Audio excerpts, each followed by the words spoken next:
संग ज्यों कहा होई, सोई तावा जस्त मिल पितल अबलोई, सोई शीशे संगति पंगार परोई, तावा परस परसिया हुए कंचन सोई, तावा पारस परसिया हुए कंचन सोई, सोई तावा पसम होए औकद कोई, आपे आप वर्तदा संगत गुण गोई, आपे आप वर्तदा संगत गुण गोई। वाहिगुरु जी का खालसा, वाहिगुरु जी की फतेह। जुगो जुग अटल चार शतर तक दे मालक,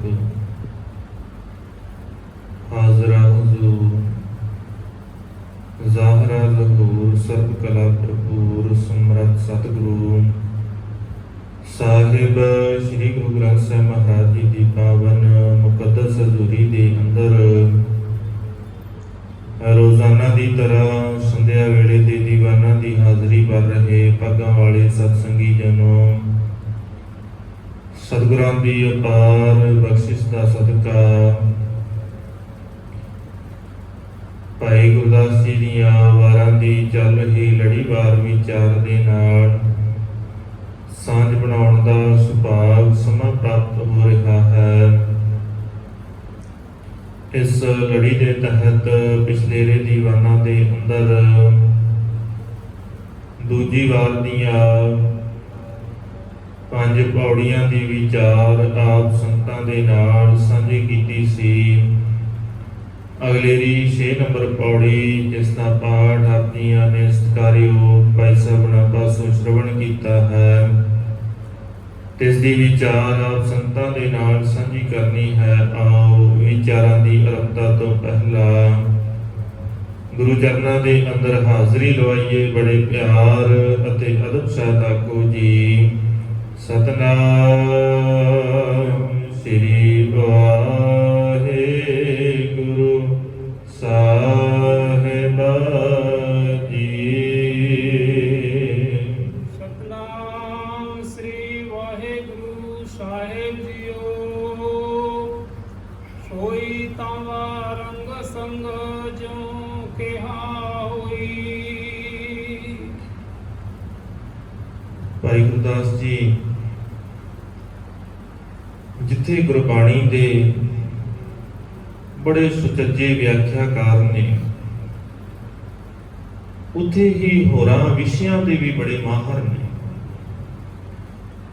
ਕੱਲ ਦੇ ਦੀਵਾਨ ਦੇ ਅੰਦਰ ਵੀ ਜਦੋਂ ਉਹਨਾਂ ਨੇ ਰੱਬ ਦੀ ਵਿਆਪਕਤਾ ਦੀ ਗੱਲ ਕੀਤੀ, ਬੜੀਆਂ ਕਮਾਲ ਦੀਆਂ ਉਦਾਹਰਨਾਂ ਦੇ ਕਰਕੇ ਸਮਝਾਇਆ। ਅੱਜ ਵੀ ਤਾਂਬੇ ਦੀ ਉਦਾਹਰਨ ਦੇ ਕਰਕੇ ਸਾਨੂੰ ਸਮਝਾਉਣ ਦਾ ਯਤਨ ਕੀਤਾ ਹੈ ਕਿ ਅਸਲ ਦੇ ਵਿੱਚ ਜਿਵੇਂ ਦਾ ਸਾਡਾ ਜੀਣਾ ਹੈ, ਜਿਵੇਂ ਦੀ ਸਾਡੀ ਸੰਗਤ ਹੋਵੇਗੀ, ਉਦਾਂ ਦਾ ਸਾਡਾ ਸੁਭਾਅ ਬਣ ਜਾਂਦਾ ਹੈ, ਦਿੱਖ ਸਾਡੀ ਉਦਾਂ ਦੀ ਬਣ ਜਾਂਦੀ ਹੈ।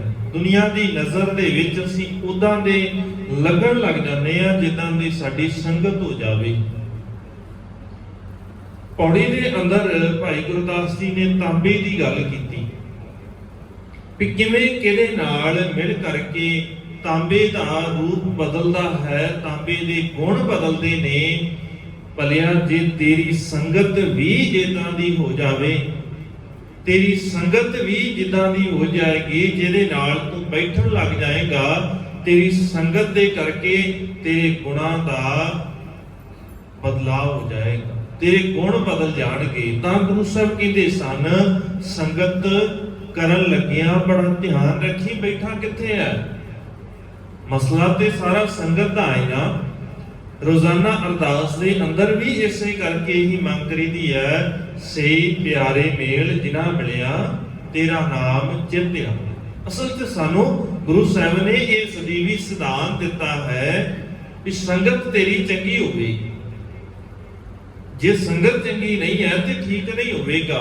ਔਰ ਭਾਈ ਗੁਰਦਾਸ ਜੀ ਨੇ ਜਦੋਂ ਉਦਾਹਰਨ ਦਿੱਤੀ ਤਾਂਬੇ ਦੀ, ਕਹਿੰਦੇ ਤਾਂਬਾ ਉਹੀ ਹੈ ਜਦੋਂ ਉਹ ਰਾਂਗੇ ਦੇ ਨਾਲ ਮਿਲਦਾ ਹੈ, ਜਿਹਨੂੰ ਅਸੀਂ ਸੌਖੇ ਲਫ਼ਜ਼ਾਂ ਦੇ ਵਿੱਚ ਜੇ ਸਮਝਣਾ ਹੋਵੇ ਰਾਂਗੇ ਨੂੰ ਤੇ ਟੀਨ ਕਹਿ ਸਕਦੇ ਹਾਂ। ਔਰ ਕਹਿੰਦੇ ਜਦੋਂ ਟੀਨ ਦੇ ਨਾਲ ਤਾਂਬਾ ਮਿਲਦਾ ਹੈ ਔਰ ਉਹਦੇ ਨਾਲ ਮਿਲਣ ਕਰਕੇ ਇਹ ਕਹਿ ਬਣ ਜਾਂਦਾ ਹੈ। ਕਹਿ ਜਦੋਂ ਬਣਦਾ ਹੈ, ਬ੍ਰੌਂਜ ਜਿਹਨੂੰ ਕਹਿੰਦੇ ਆਪਾਂ, ਇਹ ਮਿਲ ਕਰਕੇ ਮਿਕਸਰ ਜਦੋਂ ਇਹਦਾ ਹੁੰਦਾ, ਇਹਨੂੰ ਰਸਾਇਣਿਕ ਵਿਧੀ ਦੇ ਨਾਲ ਜਦੋਂ ਇਹਨੂੰ ਮਿਲਾਇਆ ਜਾਂਦਾ ਹੈ ਤੇ ਫਿਰ ਇਹਦਾ ਰੂਪ ਬਦਲਦਾ ਹੈ ਤਾਂਬੇ ਦਾ। ਮਿਲਣ ਕਰਕੇ ਟੀਨ ਦੇ ਨਾਲ ਇਹ ਕਹਿਆ ਬਣ ਜਾਂਦਾ ਹੈ। ਸੋਈ ਤਾਂਬਾ ਜਿਸਤ ਮਿਲ ਪਿੱਤਲ ਅਵਲੋਈ। ਔਰ ਉਹੀ ਤਾਂਬਾ ਜਦੋਂ ਜਿਸਤ ਦੇ ਨਾਲ ਮਿਲਦਾ ਹੈ, ਜਿਹਨੂੰ ਆਪਾਂ ਜੇ ਕੈਮੀਕਲ ਭਾਸ਼ਾ ਦੇ ਵਿੱਚ ਜਾਂ ਆਪਾਂ ਜਿਹੜਾ ਨਾਮ ਆਮ ਵਰਤਦੇ ਹਾਂ ਉਹਦੇ ਸਮਝਣਾ ਹੋਵੇ ਤੇ ਜ਼ਿੰਕ ਕਹਿੰਦੇ ਜਿਸਤ ਨੂੰ। ਕਹਿੰਦੇ ਜਦੋਂ ਉਹੀ ਤਾਂਬਾ ਜ਼ਿੰਕ ਦੇ ਵਿੱਚ ਮਿਲ ਜਾਂਦਾ ਹੈ, ਤਾਂਬਾ ਮਸਲਾ ਹੈ ਸੰਗਤ ਦਾ। ਉਹਦੇ ਸਾਂਝ ਕਿਹਦੇ ਨਾਲ ਬਣਾਈ? ਜਦੋਂ ਤਾਂਬੇ ਨੇ ਆਪਣੀ ਸਾਂਝ ਬਣਾਈ ਜ਼ਿੰਕ ਦੇ ਨਾਲ ਤੇ ਉਹ ਪਿੱਤਲ ਬਣ ਗਿਆ। ਹੈਗਾ ਤਾਂਬਾ ਹੀ ਸੀ। ਸਤਿਗੁਰੂ ਕਹਿੰਦੇ ਫਿਰ ਇਦਾਂ ਹੀ ਤੇਰੀ ਸੰਗਤ ਵੀ ਤੇ ਹੈ। ਜਿੱਦਾਂ ਜਿੱਦਾਂ ਤੇਰੀ ਸੰਗਤ ਹੋਵੇਗੀ, ਜਿਹਦੇ ਨਾਲ ਤੇਰੀ ਸੰਗਤ ਹੈ ਉਹਦੀ ਸੰਗਤ ਦੇ ਕਰਕੇ ਫਰਕ ਪੈਂਦਾ ਹੈ ਤੇਰੇ ਜੀਵਨ ਦੇ ਵਿੱਚ। ਕਿਤੇ ਐ ਨਾ ਸੋਚੀ ਵੀ ਕੋਈ ਨਾ ਜੀ ਫਿਰ ਕੀ ਆ, ਜੇ ਮੈਂ ਮੰਦਿਆਂ ਦੇ ਵਿੱਚ ਬੈਠ ਗਿਆ ਤੇ ਕੋਈ ਫਰਕ ਨਹੀਂ ਪਏਗਾ। ਫਰਕ ਪੈਂਦਾ ਹੈ ਜੇ ਤੂੰ ਉਹਨਾਂ ਦੇ ਗੁਣਾਂ ਨੂੰ ਆਪਣੀ ਜ਼ਿੰਦਗੀ ਦੇ ਅੰਦਰ ਆਪਣੇ ਜੀਵਨ ਦੇ ਨਾਲ ਆਪਣੇ ਗੁਣਾਂ ਦੇ ਨਾਲ ਰਲਗੱਡ ਕਰ ਦਵੇਂ, ਕਿਤੇ ਮਿਲਾ ਲਵੇਂ, ਪ੍ਰਭਾਵ ਕਬੂਲ ਲਵੇਂ। ਜੇ ਤੂੰ ਉਹਨਾਂ ਦਾ ਪ੍ਰਭਾਵ ਕਬੂਲਿਆ ਤੇ ਤੇਰਾ ਜੀਵਨ ਉਹਨਾਂ ਦੇ ਵਰਗਾ ਹੋ ਜਾਏਗਾ। ਤਾਂ ਹੀ ਤਾਂ ਬਾਣੀ ਨੇ ਸਾਨੂੰ ਕਿੰਨੀ ਵਾਰ ਸਮਝਾਇਆ ਨਾ ਵੀ ਜਿਹਦੇ ਅੰਦਰ ਔਗਣ ਨੇ ਉਹਦੇ ਤੇ ਕੋੜ ਨਾ ਜਾਵੇਂ। ਉਹਨਾਂ ਪਾਸ ਦੁਆਸ ਨਾ ਭਿੱਟੀ ਹੈ, ਜਿਨ ਅੰਤਰ ਕ੍ਰੋਧ ਚੰਡਾਲ। ਜਿਹਦੇ ਅੰਦਰ ਕ੍ਰੋਧ ਹੈ ਉਹਦੇ ਕੋਲ ਨਾ ਜਾਵੇਂ। ਜੇ ਉਹਦੇ ਕੋਲ ਜਾਏਗਾ ਤੇਰਾ ਜੀਵਨ ਖੁਆਰ ਕਰਨਗੇ, ਤੇਰੇ ਜੀਵਨ ਦੇ ਅੰਦਰ ਔਗਣ ਆ ਜਾਣਗੇ। ਉਹਨੇ ਗੁੱਸਾ ਕਰਨਾ ਏ, ਉਹਦੇ ਗੁੱਸੇ ਨੂੰ ਦੇਖ ਕਰਕੇ ਤੇਰੇ ਅੰਦਰ ਵੀ ਗੁੱਸਾ ਆਏਗਾ, ਤੇਰਾ ਮਨ ਵੀ ਕ੍ਰੋਧਿਤ ਹੋ ਜਾਏਗਾ, ਤੂੰ ਦੁਖੀ ਹੋਵੇਗਾ ਉਹਦੀਆਂ ਗੱਲਾਂ ਸੁਣ ਕੇ। ਤੇਰੇ ਮਨ ਨੇ ਪ੍ਰਭਾਵ ਕਬੂਲ ਲੈਣਾ ਹੈ ਉਹਦਾ, ਜਾਂ ਤੇਰਾ ਅੰਦਰ ਟਿਕਿਆ ਇਹ ਨਾ ਹੋਵੇ, ਗੁਰੂ ਦਾ ਸ਼ਬਦ ਇੰਨਾ ਕੁ ਅੰਦਰ ਵਸਿਆ ਹੋਵੇ ਤੇ ਸਤਿਗੁਰੂ ਕਹਿੰਦੇ ਫੇਰ ਤਾਂ ਨਹੀਂ ਪ੍ਰਭਾਵ ਪਏਗਾ। ਪਰ ਕਿਤੇ ਇਹ ਨਾ ਹੋਵੇ ਕੱਚਾ ਮਨ ਲੈ ਕੇ ਇਹੋ ਜਿਹਿਆਂ ਦੇ ਕੋਲ ਚਲਾ ਜਾਵੀਂ, ਇਹਨਾਂ ਨੇ ਪ੍ਰਭਾਵ ਕਬੂਲ ਲੈਣਾ। ਬਦਲ ਜਾਏਗਾ ਤੇਰਾ ਜੀਵਨ ਜੇ ਤੂੰ ਏਦਾਂ ਮਿਲ ਜਾਏਗਾ ਜਿਵੇਂ ਤਾਂਬਾ। ਸੋਈ ਤਾਂਬਾ ਜਿਸਤ ਮਿਲ ਪਿੱਤਲ ਅਵਲੋਈ। ਉਹੀ ਤਾਂਬਾ ਸੀ ਜਦੋਂ ਉਹ ਜਿਸਤ ਦੇ ਨਾਲ ਜ਼ਿੰਕ ਦੇ ਨਾਲ ਮਿਲਿਆ ਤੇ ਉਹਦਾ ਜੀਵਨ ਬਦਲਿਆ, ਉਹਦੇ ਗੁਣ ਬਦਲੇ, ਉਹਦਾ ਸਾਰਾ ਕੈਮੀਕਲ ਫਾਰਮੇਸ਼ਨ ਉਹਦੀ ਬਦਲ ਗਈ ਤੇ ਉਹ ਪਿੱਤਲ ਬਣ ਗਿਆ ਹੈ। ਸੋਈ ਸੀਸੇ ਸੰਗਤੀ ਪੰਗਾਲ ਪਲੋਈ। ਤੇ ਉਹੀ ਤਾਂਬਾ ਜਦੋਂ ਸਿੱਕੇ ਦੇ ਨਾਲ ਮਿਲਿਆ, ਜਿਹਨੂੰ ਲੈਡ ਕਹਿੰਦੇ ਆਪਾਂ, ਜਦੋਂ ਲੈਡ ਦੇ ਨਾਲ ਮਿਲਿਆ, ਸਿੱਕੇ ਦੇ ਨਾਲ ਮਿਲਿਆ, ਉਹਦਾ ਜੀਵਨ ਫੇਰ ਬਦਲਿਆ। ਉਹਦਾ ਪ੍ਰਭਾਵ ਉਹਨੇ ਕਬੂਲਿਆ, ਉਹਦਾ ਸਾਰਾ ਸਿਸਟਮ ਬਦਲਿਆ, ਉਹਦਾ ਰੂਪ ਬਦਲ ਗਿਆ, ਉਹਦੇ ਗੁਣ ਬਦਲ ਗਏ, ਉਹਦੇ ਵਰਤਨ ਦੀ ਜਗ੍ਹਾ ਬਦਲ ਗਈ, ਉਹ ਭੰਗਾਰ ਬਣ ਗਿਆ। ਉਹ ਧਾਤ ਉਹਦੀ ਜਿਹੜੀ ਸੀ ਉਹ ਸਾਰਾ ਕੁਝ। ਹੁਣ ਉਹਨੂੰ ਕੋਈ ਤਾਂਬਾ ਨਹੀਂ ਕਹਿੰਦਾ, ਹੁਣ ਕਿਸੇ ਨੇ ਤਾਂਬਾ ਨਹੀਂ ਕਿਹਾ ਉਹਨੂੰ, ਹੁਣ ਉਹਨੂੰ ਲੋਕ ਭੰਗਾਰ ਕਹਿੰਦੇ ਨੇ, ਕਿਉਂਕਿ ਉਹਨੇ ਆਪਣਾ ਜੀਵਨ, ਆਪਣੇ ਜੀਵਨ ਦੇ ਗੁਣ ਜਿਹੜੇ ਨੇ ਉਹ ਲੈਡ ਦੇ ਨਾਲ, ਸਿੱਕੇ ਦੇ ਨਾਲ ਆਪਣੇ ਆਪ ਨੂੰ ਮਿਲਾ ਲਿਆ ਹੈ। ਤਾਂਬਾ ਪਾਰਸ ਪਰਸਿਆ ਹੋਏ ਕੰਚਨ ਸੋਈ। ਹੁਣ ਉਹੀ ਤਾਂਬਾ ਸੀ ਜਦੋਂ ਉਹ ਤਾਂਬਾ ਪਾਰਸ ਦੇ ਨਾਲ ਮਿਲਿਆ। ਕਹਿੰਦੇ ਪਾਰਸ ਪੱਥਰ ਹੈ ਜਿਹੜੇ 8 ਧਾਤਾਂ ਨੂੰ ਸੋਨੇ ਦੇ ਵਿੱਚ ਬਦਲ ਦਿੰਦਾ ਹੈ। ਕਹਿੰਦੇ ਉਹੀ ਤਾਂਬਾ ਸੀ। ਅੱਜ ਉਹਨੇ ਸੰਗਤ ਪਾਰਸ ਦੀ ਕਰ ਲਈ, ਔਰ ਜਿਸ ਦਿਨ ਪਾਰਸ ਦੀ ਸੰਗਤ ਕੀਤੀ ਉਸੇ ਦਿਨ ਜੀਵਨ ਬਦਲਿਆ, ਉਚਾਈ ਵੱਲ ਨੂੰ ਗਿਆ, ਅੱਜ ਉਹ ਸੋਨਾ ਬਣ ਗਿਆ। ਮਸਲਾ ਹੈ ਸਾਰਾ ਸੰਗਤ ਦਾ। ਅਸੀਂ ਗੁਣ ਕਿਹਦੇ ਕਬੂਲ ਕਰ ਰਹੇ ਹਾਂ, ਪ੍ਰਭਾਵ ਕਿਹਦਾ ਕਬੂਲ ਕਰ ਰਹੇ ਹਾਂ। ਕਹਿੰਦੇ ਤਾਂਬਾ ਉਹੀ ਹੈ ਜਿੱਦਾਂ ਜਿੱਦਾਂ ਉਹਦੀ ਸੰਗਤ ਬਦਲੀ, ਉਦਾਂ ਉਦਾਂ ਉਹਦੇ ਗੁਣ ਬਦਲ ਗਏ, ਉਹਦੀ ਕੀਮਤ ਬਦਲ ਗਈ। ਹੁਣ ਹਰੇਕ ਧਾਤ ਦੀ, ਤਾਂਬਾ ਜਦੋਂ ਸੀ ਉਹਦੀ ਕੀਮਤ ਹੋਰ ਸੀ, ਔਰ ਜਿਹਦੇ ਨਾਲ ਉਹ ਮਿਲਿਆ ਉਦਾਂ ਉਦਾਂ ਉਹਦੀ ਕੀਮਤ ਦੇ ਵਿੱਚ ਵੀ ਫਰਕ ਪਿਆ। ਕਦੇ ਉਹਦੀ ਕੀਮਤ ਵੱਧ ਗਈ ਕਿਉਂਕਿ ਉਹਨੇ ਸੰਗਤ ਚੰਗੇ ਦੀ ਕੀਤੀ, ਕਦੇ ਉਹਦੀ ਕੀਮਤ ਘਟ ਗਈ ਕਿਉਂਕਿ ਉਹਨੇ ਗੁਣ ਉਹਦੇ ਕਬੂਲ ਕਰ ਲਏ ਜਿਹਦੀ ਆਪਣੀ ਕੋਈ ਕੀਮਤ ਨਹੀਂ ਸੀ। ਜਿੱਦਾਂ ਦੀ ਸਾਡੀ ਸੰਗਤ ਹੋ ਜਾਏਗੀ, ਜਿੱਦਣ ਉਹੀ ਤਾਂਬਾ ਪਾਰਸ ਦੇ ਨਾਲ ਮਿਲਿਆ, ਕੰਚਨ ਹੋ ਗਿਆ, ਸੋਨਾ ਬਣ ਗਿਆ, ਔਰ ਜਿਸ ਦਿਨ ਸੋਨਾ ਬਣਿਆ ਤੇ ਕੀਮਤ ਬਹੁਤ ਹੋ ਗਈ, ਵੱਧ ਗਈ ਕੀਮਤ, ਕਾਰਨ ਸੀ ਸਾਡੀ ਸੰਗਤ। ਜਿਸ ਦਿਨ ਅਸੀਂ ਗੁਰੂ ਦੇ ਨਾਲ ਮਿਲਾਂਗੇ, ਤਾਂ ਹੀ ਮਾਲਕ ਕਹਿੰਦੇ ਸਨ, ਜੇ ਤੂੰ ਗੁਰੂ ਦੀ ਸੰਗਤ 'ਚ ਨਹੀਂ ਆ ਰਿਹਾ ਉੱਤੇ ਫਿਰ ਤੇਰਾ ਜੀਵਨ ਤ੍ਰਿਕਾਲ ਯੋਗ ਹੈ, ਤੇਰਾ ਜੀਵਨ ਕਿਸੇ ਲੇਖੇ ਨਹੀਂ ਹੈ, ਤੇਰਾ ਜੀਵਨ ਕੋਈ ਚੰਗਾ ਨਹੀਂ ਹੈ, ਉੱਚੇ ਪੱਧਰ ਦਾ ਤੇਰਾ ਜੀਵਨ ਨਹੀਂ ਹੈ ਜੇ ਗੁਰੂ ਤੋਂ ਦੂਰ ਹੈ। ਮਾਲਕ ਕਹਿੰਦੇ ਸੰਗਤ ਦੇ ਨਾਲ ਜੋੜ, ਗੁਰੂ ਦੀ ਸੰਗਤ ਹੋਵੇ, ਕਿਉਂਕਿ ਸੰਗਤ ਦੀ ਇਹ ਨਿਸ਼ਾਨੀ ਹੈ ਨਾ, ਸਤ ਸੰਗਤ ਕੈਸੀ ਜਾਣੀ ਹੈ। ਹੁਣ ਇਹ ਨਹੀਂ ਜਿੱਥੇ ਇਕੱਠ ਹੈ ਉਹ ਸੰਗਤ ਹੈ, ਜ਼ਰੂਰੀ ਨਹੀਂ ਹੈ ਜਿੱਥੇ ਭੀੜ ਹੈ ਉਹ ਸੰਗਤ ਹੈ। ਭੀੜਾਂ ਵਾਲੀਆਂ ਜਗ੍ਹਾਵਾਂ ਤੇ ਜ਼ਰੂਰੀ ਨਹੀਂ ਹੈ ਵੀ ਸੰਗਤ ਹੋਵੇਗੀ। ਮਸਲਾ ਇਹ ਹੈ, ਗੁਰੂ ਸਾਹਿਬ ਕਹਿੰਦੇ ਸੰਗਤ ਹੋ ਸਕਦੀ, ਉਹ ਇਕੱਠ ਜ਼ਰੂਰ ਹੋਵੇਗਾ, ਪਰ ਸਤ ਸੰਗਤ ਨਹੀਂ ਹੋ ਸਕਦੀ। ਸਤ ਸੰਗਤ ਕਿਹੋ ਜੀ ਹੈ? ਸਤ ਸੰਗਤ ਕੈਸੀ ਜਾਣੀ ਹੈ? ਜਿੱਥੇ ਏਕੋ ਨਾਮ ਵਖਾਣੀ ਹੈ, ਏਕੋ ਨਾਮ ਹੁਕਮ ਹੈ, ਨਾਨਕ ਸਤਿਗੁਰ ਦੀਆ ਬੁਝਾਏ ਜਿਉ। ਜਿਸ ਦਿਨ ਗੁਰੂ ਦੀ ਗੱਲ ਜਿਸ ਸੰਗਤ ਦੇ ਵਿੱਚ ਹੋ ਰਹੀ ਹੈ, ਉਹ ਹੀ ਅਸਲ ਦੇ ਵਿੱਚ ਸਤ ਸੰਗਤ ਹੈ। ਜਿਸ ਇਕੱਠ ਦੇ ਵਿੱਚ ਆ ਹਜ਼ੂਮੇ ਖੁਸ਼ ਕੇ ਬਹਿਰੇ ਬੰਦਗੀ, ਆ ਹਜ਼ੂਮੇ ਖੁਸ਼ ਕੇ ਬਹਿਰੇ ਜ਼ਿੰਦਗੀ। ਭਾਈ ਨੰਦ ਲਾਲ ਸਿੰਘ ਜੀ ਕਹਿੰਦੇ ਉਹ ਹਜ਼ੂਮ ਚੰਗਾ ਹੈ ਜਿੱਥੇ ਬੰਦਗੀ ਦੀ ਗੱਲ ਹੁੰਦੀ ਹੈ, ਉਹ ਹਜ਼ੂਮ ਚੰਗਾ ਹੈ, ਹਜ਼ੂਮ ਹੁੰਦਾ ਹੈ ਇਕੱਠ। ਕਹਿੰਦੇ ਉਹ ਇਕੱਠ, ਉਹ ਸੰਗਤ ਚੰਗੀ ਹੈ ਜਿੱਥੇ ਜ਼ਿੰਦਗੀ ਦੀ ਗੱਲ ਹੁੰਦੀ ਹੋਵੇ, ਜਿੱਥੇ ਜਿਉਣ ਦੀ ਗੱਲ ਹੁੰਦੀ ਹੋਵੇ ਕਿ ਜੀਣਾ ਕਿਵੇਂ ਹੈ, ਜਿੱਥੇ ਜੀਣਾ ਸਿਖਾਇਆ ਜਾਂਦਾ ਹੋਵੇ, ਜਿੱਥੇ ਹਰੇਕ ਚੰਗੀ ਚੀਜ਼, ਹਰੇਕ ਗੁਣ ਤੇਰੇ ਜੀਵਨ ਦਾ ਜਿਹੜਾ ਹੈ ਉਹ ਚੰਗੇ ਪਾਸੇ ਨੂੰ ਘੜਿਆ ਜਾਂਦਾ ਹੋਵੇ। ਗੁਰਬਾਣੀ ਦੀ ਗੱਲ ਅਸੀਂ ਇਸ ਗੱਲ ਨੂੰ ਬੜੀ ਵਾਰ ਪ੍ਰਚਾਰਿਆ ਹੈ ਕਿ ਗੁਰਬਾਣੀ ਸਾਨੂੰ ਮਰਨਾ ਸਿਖਾਉਂਦੀ ਹੈ। ਸਾਨੂੰ ਗੁਰਬਾਣੀ ਨੇ ਸਿਖਾਇਆ, ਪਹਿਲਾ ਮਰਨ ਕਬੂਲ, ਜੀਵਨ ਕੀ ਛੱਡ ਆਸ, ਹੋ ਸਭਨਾ ਕੀ ਰੇਣੁਕਾ, ਤਉ ਆਓ ਹਮਾਰੇ ਪਾਸ। ਕਿਹੜਾ ਜੀਵਨ ਛੱਡਣਾ ਸੀ ਇਹ ਨਹੀਂ ਅਸੀਂ ਸਮਝੇ। ਮਰਨਾ ਤੇ ਸਿੱਖਣਾ ਸੀ, ਮਰਨਾ ਕਿੱਥੇ ਹੈ, ਕਿਹੜਾ ਜੀਣਾ ਛੱਡਣਾ ਸੀ, ਇਸ ਗੱਲ ਨੂੰ ਨਹੀਂ ਸਮਝਿਆ। ਇੱਕ ਹੈ ਮੈਦਾਨੇ ਜੰਗ ਦੇ ਅੰਦਰ ਆਪਣੇ ਆਪ ਨੂੰ ਗੁਰੂ ਦੇ ਲੇਖੇ ਲਾਉਣਾ, ਪਰ ਗੁਰੂ ਦੇ ਲੇਖੇ ਉਹ ਹੀ ਲਾ ਸਕਦਾ ਹੈ ਜਿਹਨੇ ਆਪਣੇ ਆਪ ਨੂੰ ਗੁਰੂ ਚਰਨਾਂ 'ਚ ਸਮਰਪਿਤ ਕੀਤਾ ਹੋਵੇ। ਦੂਜੇ ਦੇ ਵਾਸਤੇ ਨਹੀਂ ਹੈ, ਉਹ ਭੱਜਦਾ ਆਏਗਾ। ਗੁਰੂ ਸਾਹਿਬ ਕਹਿੰਦੇ ਨਾ, ਦਾਗੇ ਹੋਏ ਸੁਰਣ ਮੈਂ ਜੂਝੈ, ਬਿਨ ਦਾਗੇ ਭਗ ਜਾਈ। ਜਿਹਦੇ ਉੱਤੇ ਮੋਹਰ ਨਹੀਂ ਲੱਗੀ ਉਹ ਦੌੜਦੇ ਨੇ, ਪਰ ਨਿਸ਼ਾਨੀ ਨਹੀਂ ਜਿਹਦੇ ਉੱਤੇ ਗੁਰੂ ਦੀ ਲੱਗੀ, ਜਿਹਦੇ ਉੱਤੇ ਗੁਰੂ ਦੇ ਸ਼ਬਦ ਦੀ ਮੋਹਰ ਨਹੀਂ ਲੱਗੀ ਉਹ ਦੌੜਦਾ ਹੈ। ਗੁਰੂ ਸਾਹਿਬ ਕਹਿੰਦੇ ਮਰਨਾ ਸੀ, ਪਹਿਲਾ ਮਰਨ ਕਬੂਲ, ਕਿੱਥੇ? ਕੁਝਤਾ ਨਾਲ ਨਹੀਂ, ਕੱਲਾ ਮੈਦਾਨੇ ਜੰਗ ਨਹੀਂ, ਮੈਦਾਨੇ ਜੰਗ ਦੀ ਤੇ ਬਾਅਦ ਦੀ ਗੱਲ ਹੈ। ਪਹਿਲਾਂ ਸੀ ਸ਼ਬਦ ਮਰੋ ਫਿਰ ਜੀਵੋ ਸਾਧ ਹੀ, ਤਾਂ ਫਿਰ ਮਰਨ ਨਾ ਹੋਈ। ਪਹਿਲੋਂ ਤੇ ਸ਼ਬਦ ਦੇ ਵਿੱਚ ਮਰਨਾ, ਆਪਣਾ ਆਪ ਛੱਡਣਾ ਸੀ, ਉੱਥੇ ਛੱਡਣਾ ਸੀ ਜਿਹੜੇ ਮੇਰੇ ਜੀਣ ਦੇ ਢੰਗ ਨੇ, ਉਹ ਜਿਹੜੀਆਂ ਆਸਾਂ ਨੇ, ਮੈਂ ਆ ਕਮਾ ਲਵਾਂ, ਮੈਂ ਇਦਾਂ ਜੀਵਾਂ, ਜਿਹੜੀ ਆ ਗੱਲ ਸੀ ਨਾ ਵੀ ਮੈਂ ਇਦਾਂ ਜੀਵਾਂ, ਇਹਨੂੰ ਛੱਡਣਾ ਸੀ। ਆਪਣੀ ਸਿਆਣਪ ਦੇ ਨਾਲ ਜਿਹੜੀ ਗੁਰੂ ਸਾਹਿਬ ਗੱਲ ਕਰਦੇ ਨਾ, ਪਹਿਲਾ ਮਰਨ ਕਬੂਲ, ਜੀਵਨ ਕੀ ਛੱਡ ਆਸ। ਹੁਣ ਮੇਰੇ ਮਨ ਦੀ ਆਸ ਕੀ ਹੈ? ਮੈਂ ਜੀਣਾ ਕਿਵੇਂ ਚਾਹੁੰਦਾ? ਮੈਂ ਚਾਹੁੰਦਾ ਵੀ ਹਰੇਕ ਮੇਰੀ ਗੱਲ ਨੂੰ ਮੰਨੇ। ਮੈਂ ਇਹ ਚਾਹੁੰਦਾ ਵੀ ਜੋ ਮੈਂ ਕਵਾਂ ਉਸੇ ਨੂੰ ਸੱਚ ਮੰਨ ਲਿਆ ਜਾਵੇ। ਮੈਂ ਇਹ ਚਾਹੁੰਦਾ ਜਿੱਧਰ ਨੂੰ ਮੈਂ ਤੁਰਾਂ ਉਧਰ ਨੂੰ ਸਾਰੇ ਤੁਰਨ। ਮੇਰੇ ਮਨ ਦੀ ਆਸ ਆ। ਗੁਰੂ ਸਾਹਿਬ ਕਹਿੰਦੇ ਇਹੀ ਤੇ ਛੱਡਣੀ ਆ, ਜੀਵਨ ਕੀ ਛੱਡ ਆਸ।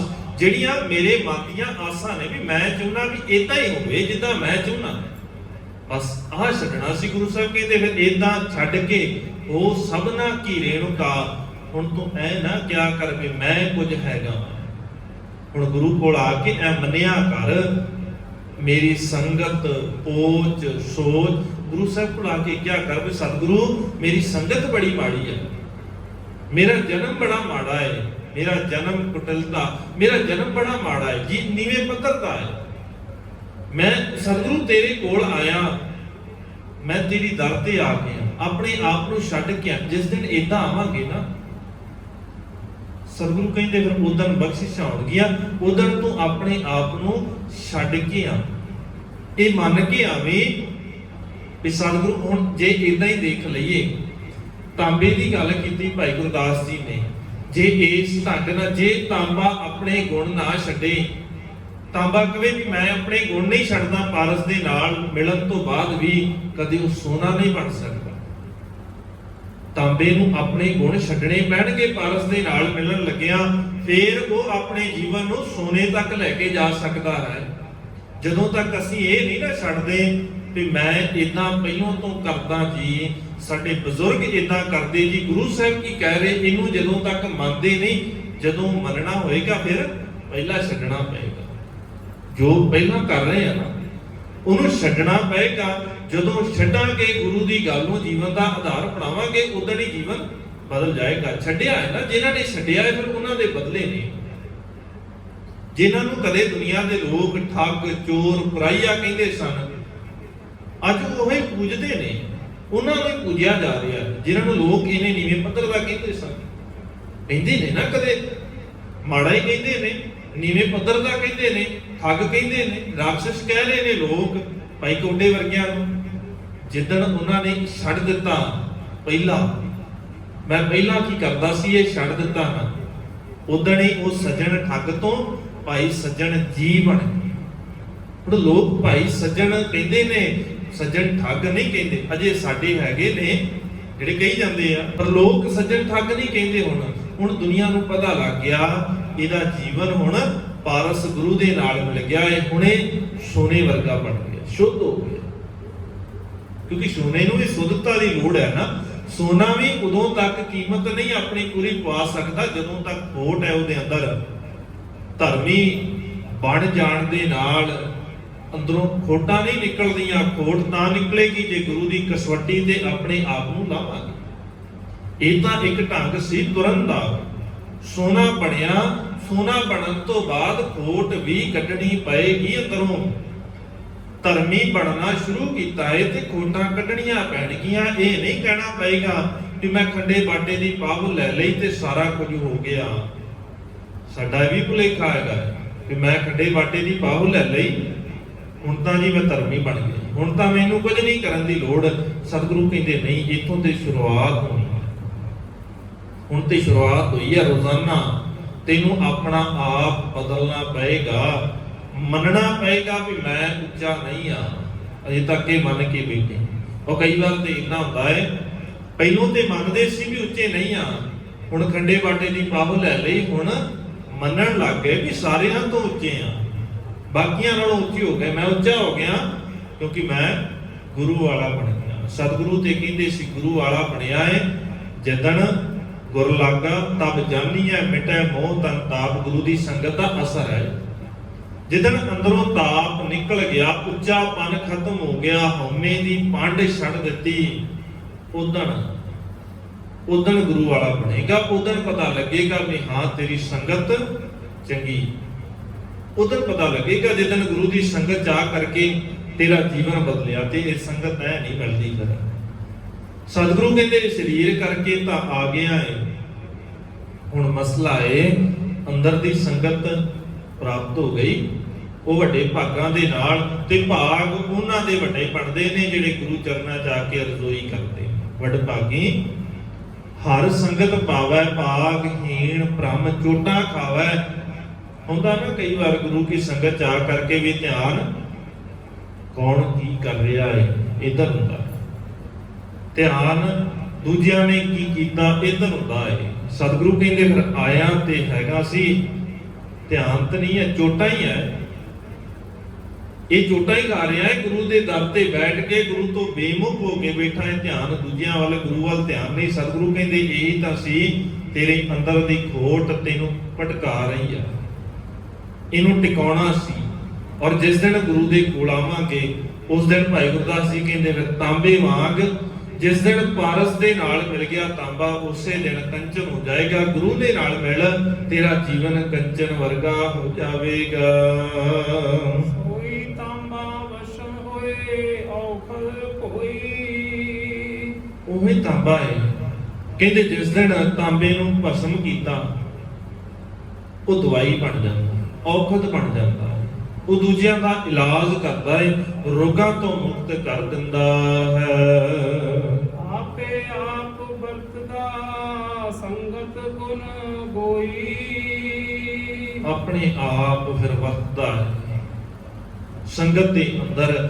ਜਿਹਨੇ ਸੰਗਤ ਦੇ ਵਿੱਚ ਬੈਠ ਕਰਕੇ ਗੁਰੂ ਦੇ ਗੁਣਾਂ ਨੂੰ ਜੀਵਨ ਦੇ ਅੰਦਰ ਧਾਰਨ ਕਰ ਲਿਆ, ਜਿਸ ਦਿਨ ਗੁਰੂ ਦੇ ਗੁਣਾਂ ਨੂੰ ਅਸੀਂ ਆਪਣੀ ਜ਼ਿੰਦਗੀ ਦਾ ਆਧਾਰ ਬਣਾ ਲਿਆ, ਮਾਲਕ ਕਹਿੰਦੇ ਉਸੇ ਦਿਨ ਗੁਰੂ ਨੂੰ ਮਿਲ ਕੇ ਤੈਨੂੰ ਜੀਣਾ ਆ ਜਾਏਗਾ। ਗੁਰ ਮਿਲ ਚੱਜ ਆਚਾਰ ਸਿੱਖ, ਤੁਧ ਕਦੇ ਨਾ ਲੱਗੇ ਦੁੱਖ। ਗੁਰੂ ਨੂੰ ਮਿਲ ਕੇ ਜੀਣਾ ਸਿੱਖ ਲੈ, ਗੁਰੂ ਦੇ ਗੁਣਾਂ ਦਾ ਪ੍ਰਭਾਵ ਆਪਣੀ ਜ਼ਿੰਦਗੀ 'ਚ ਕਬੂਲ ਕਰ ਲੈ, ਮਾੜਿਆਂ ਨੂੰ ਛੱਡ ਦੇ। ਉਲਟੀ ਰੇ ਮਨ ਉਲਟੀ ਰੇ ਸਾਖਤ ਸਿਉ ਕਰ ਉਲਟੀ ਰੇ।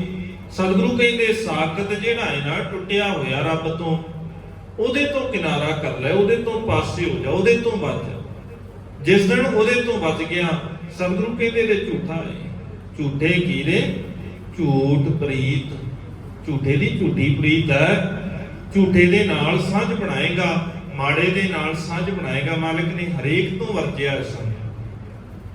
ਸਤਿਗੁਰੂ ਕਹਿੰਦੇ ਜਿੱਥੇ ਕ੍ਰੋਧ ਵਾਲੇ ਦੇ ਕੋਲ ਬੈਠਣ ਨਾਲ ਜੀਵਨ ਖੁਆਰ ਹੋਏਗਾ, ਚੇਤੇ 'ਚ ਰੱਖੀ, ਜੇ ਤੂੰ ਕਿਤੇ ਲੋਭੀ ਦੇ ਕੋਲ ਬੈਠ ਗਿਆ, ਉਹਨੇ ਵੀ ਜੀਵਨ ਖੁਆਰ ਕਰਨਾ। ਉਹਦੀ ਸਾਂਝ ਵੀ ਨਾ ਕਰਿਆ ਕਰ, ਉਹਦੀ ਸੰਗਤ ਵੀ ਨਾ ਕਰਿਆ ਕਰ। ਲੋਭੀ ਕਾ ਵੇਸਾਹ ਨਾ ਕੀਜੈ, ਜੀ ਕਾ ਪਾਰ ਵਸਾਏ ਅੰਤ ਕਾਲ ਤਿੱਥੈ ਤੂੰ ਹੈ ਜਿੱਥੈ ਹੱਥ ਨਾ ਪਾਏ। ਲੋਭੀ ਵੀ ਤੰਗ ਕਰੇਗਾ ਤੈਨੂੰ, ਕਾਮੀ ਨੇ ਵੀ ਤੰਗ ਕਰਨਾ। ਸਤਿਗੁਰੂ ਕਹਿੰਦੇ ਜੇ ਕਾਮੀ ਦੇ ਨਾਲ ਸੰਗ ਕਰੇਗਾ ਤੇ ਜੀਵਨ ਕਰਤਾਰ ਨੀਵਾਂ ਹੋ ਜਾਏਗਾ।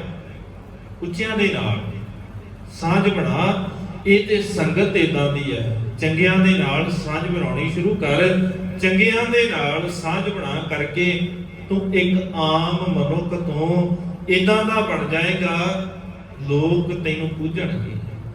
ਪਰ ਪੂਜਣਗੇ ਉਦਣ ਜਿੱਦਣ ਤੇਰੀ ਭਾਵਨਾ ਨਹੀਂ ਹੋਏਗੀ ਪੁਜਵਾਉਣ ਦੀ। ਕਈਆਂ ਦੀ ਭਾਵਨਾ ਹੁੰਦੀ ਵੀ ਲੋਕ ਮੈਨੂੰ ਪੂਜਣ, ਉਹ ਇੱਕ ਸਾਡੀ ਭਾਵਨਾ ਹੈ। ਜਦੋਂ ਮੈਂ ਚਾਹ ਰਿਹਾ ਨਾ ਵੀ ਲੋਕ ਮੈਨੂੰ ਪੂਜਣ ਲੱਗ ਜਾਂਦੇ ਨੇ ਲੋਕ, ਇਹ ਕੋਈ ਵੱਡਾ ਮਸਲਾ ਨਹੀਂ ਹੈਗਾ। ਬੜੇ ਨੇ ਜਿਨ੍ਹਾਂ ਨੂੰ ਲੋਕ ਪੂਜ ਰਹੇ ਨੇ, ਕਿਰਦਾਰ ਦੇ ਨੀਵੇਂ ਚਰਿੱਤਰ ਦੇ ਜਿਹੜੇ ਨੇ ਉਹਨਾਂ ਨੂੰ ਲੋਕ ਪੂਜ ਰਹੇ ਨੇ। ਇੱਕ ਉਹ ਪੂਜਣਾ ਹੈ, ਇੱਕ ਉਦੋਂ ਜਿੱਦਣ ਗੁਰੂ ਬਖਸ਼ਿਸ਼ ਕਰਦਾ ਹੈ, ਜਿਸ ਦਿਨ ਗੁਰੂ ਨੇ ਕਿਰਪਾ ਕਰ ਦਿੱਤੀ, ਉਦੋਂ ਭਾਈ ਲੈਣੇ ਵਰਗੇ ਪੂਜੇ ਜਾਂਦੇ ਨੇ। ਉਦੋਂ ਪੂਜੇ ਜਾਂਦੇ ਨੇ ਜਿਨ੍ਹਾਂ ਨੂੰ ਗਲੀਆਂ ਦੇ ਵਿੱਚ ਕੋਈ ਪਾਣੀ ਨਹੀਂ ਪੁੱਜਦਾ, ਭਾਈ ਜੇਠੇ ਵਰਗੇ ਪੂਜੇ ਜਾਂਦੇ ਨੇ। ਅਸਲ 'ਚ ਮਸਲਾ ਸਾਰਾ ਸੰਗਤ ਦਾ ਹੈ। ਸੰਗਤ ਸਾਡੀ ਕਿਵੇਂ ਦੀ ਹੈ? ਗੁਰੂ ਨੇ ਸਾਨੂੰ ਸਿੱਖਿਆ ਦਿੱਤੀ, ਵਿਵੇਕ ਬੁੱਧ ਦਿੱਤੀ ਹੈ। ਜਿਸ ਦਿਨ ਵਿਵੇਕ ਬੁੱਧ ਨੂੰ ਵਰਤ ਕਰਕੇ ਅਸੀਂ ਆਪਣੀ ਸੰਗਤ ਨੂੰ ਬਦਲ ਲਿਆ, ਸੰਗਤ ਦੀ ਪਛਾਣ ਆ ਗਈ। ਸਤਿਗੁਰੂ ਦੀ ਬਖਸ਼ਿਸ਼ ਦੇ ਨਾਲ ਸਾਨੂੰ ਪਛਾਣ ਆ ਗਈ ਸੰਗਤ ਦੀ, ਉਸੇ ਦਿਨ ਸਾਡਾ ਜੀਵਨ ਚੰਗਾ ਹੋ ਜਾਏਗਾ। ਮਾਲਕ ਕਹਿੰਦੇ ਉਹਦੇ ਕੋਲ ਬੈਠਿਆ ਕਰ ਜਿਹਦੇ ਕੋਲ ਬੈਠਣ ਕਰਕੇ ਚੰਗਾ ਲੱਗੇ। ਸੱਜਣ ਸੱਚਾ ਪਾਤਸ਼ਾਹ ਸਿਰ ਸ਼ਾਹਾਂ ਦਾ ਸ਼ਾਹ, ਜਿਸ ਪਾਸ ਬੈਠਿਆ ਸੋਈ ਹੈ ਸਭਨਾ ਦਾ ਵਿਸਾ। ਸੰਗਤ ਉਹਦੀ ਕਰ ਜਿਹਦੇ ਕੋਲ ਬੈਠਣ ਕਰਕੇ, ਉਸ ਗੁਰੂ ਦੇ ਕੋਲ, ਗੁਰੂ ਦੇ ਗੁਣਾਂ ਵਾਲੇ ਦੇ ਕੋਲ, ਜਿਹੜਾ ਗੁਰੂ ਦੀ ਗੱਲ ਕਰ ਰਿਹਾ ਹੈ, ਉਹਦੇ ਕੋਲ ਬੈਠਿਆ ਕਰ। ਜੀਵਨ ਉੱਚਾ ਹੋ ਜਾਏਗਾ, ਕਿਰਦਾਰ ਸੋਹਣਾ ਹੋ ਜਾਏਗਾ। ਮਾੜਿਆਂ ਦੀ ਸੰਗਤ ਕਰਾਂਗੇ, ਕਿਰਦਾਰ ਨੀਵੇਂ ਪੱਧਰਦਾ ਜਾਏਗਾ। ਸਤਿਗੁਰੂ ਬਖਸ਼ਿਸ਼ ਕਰਨ, ਸਮੱਤ ਬਖਸ਼ ਦੇਣ, ਵਿਚਾਰਾ ਕਰਦਿਆਂ ਹੋਈਆਂ ਬੇਅੰਤ ਭੁੱਲਾਂ ਦੀ ਖਿਮਾ ਬਖਸ਼ ਦੇਣ। ਸਾਨੂੰ ਸੰਗਤ ਕਰਨ ਦੀ ਇਜਾਜ਼ਤ ਆ ਜਾਏ, ਰਹਿਮਤ ਕਰਨ। ਅੰਤ ਵਿੱਚ ਬੁਲਾਓ ਜੀ ਫਤਿਹ। ਆਖੋ ਜੀ ਵਾਹਿਗੁਰੂ ਜੀ ਕਾ ਖਾਲਸਾ, ਵਾਹਿਗੁਰੂ ਜੀ ਕੀ ਫਤਿਹ।